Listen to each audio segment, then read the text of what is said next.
Okay, good evening. నిన్న evening 4:15కు Yellammabanda goodwill hotel దగ్గర ఒక మర్డర్ అయిందని చెప్పి మాకు డైల్ 100 కాల్ వచ్చింది. అదే సమయంలో ఒక సివిలియన్ కూడా ఇన్స్పెక్టర్ జగదీర్గుట్టకు కూడా ఫోన్ చేయడం జరిగింది. వెంటనే జగదీర్గుట్ట ఇన్స్పెక్టర్ అక్కడ తన సిబ్బందిని తీసుకొని ఆ ఎల్లమ్మబండ గుడ్విల్ హోటల్ దగ్గరికి వెళ్ళాడు. అప్పటికే ఆ గుడ్విల్ హోటల్ ముందు ఒక యువకుడు, అంటే 40 ఇయర్స్ యువకుడు తీవ్ర మల్టిపుల్ ఇంజురీస్ తోటి రక్తం మడుగులో చనిపోయి ఉన్నాడు. వెంటనే క్లూస్ టీంలు పిలిపించి ఆ సీన్ ప్రొటెక్ట్ చేయడం జరిగింది.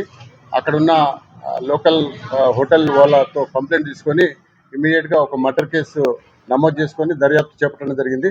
ఆ దర్యాప్తులో భాగంగా ఫస్ట్ టెక్నికల్ ఎవిడెన్స్ను మేము అనలైజ్ చేయడం ద్వారా ఆ డిసీజ్డ్ మాకు ఐడెంటిఫై అయ్యిండు.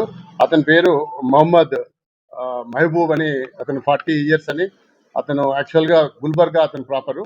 అతను టెంపరీగా కొంతకాలం మనకు ముషీరాబాద్లో ఉన్నాడు. అతను ఒక 13 క్రిమినల్ కేసులలో ఒక మర్డర్ కేసులో కూడా ఉన్నాడు పటాన్ చెరువులో. అదేవిధంగా అతని మీద ఒక రౌడీ షీట్ కూడా ముషీరాబాద్లో ఉన్నదని మనకు తేలింది. వెంటనే మనం వాళ్ళ బంధువులకు గుల్బర్గాకు ఇన్ఫార్మ్ చేయడం జరిగింది.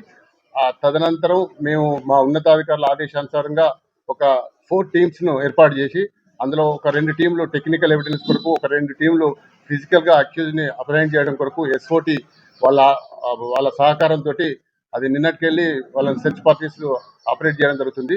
అందులో భాగంగా ఈరోజు మధ్యాహ్నం 2 గంటలకు RRR వైన్ షాప్ దగ్గర మేము ఈ 4 అక్యూజుల్ని, ఎవరైతే సయ్యద్ ఫైజిల్, సయ్యద్ జహాంగీర్, అదేవిధంగా షేక్ కరీం అండ్ షేక్ అమీర్, ఈ 4గురిని కూడా RRR హోటల్ ముందు ఈరోజు అప్రహెండ్ చేయడం జరిగింది.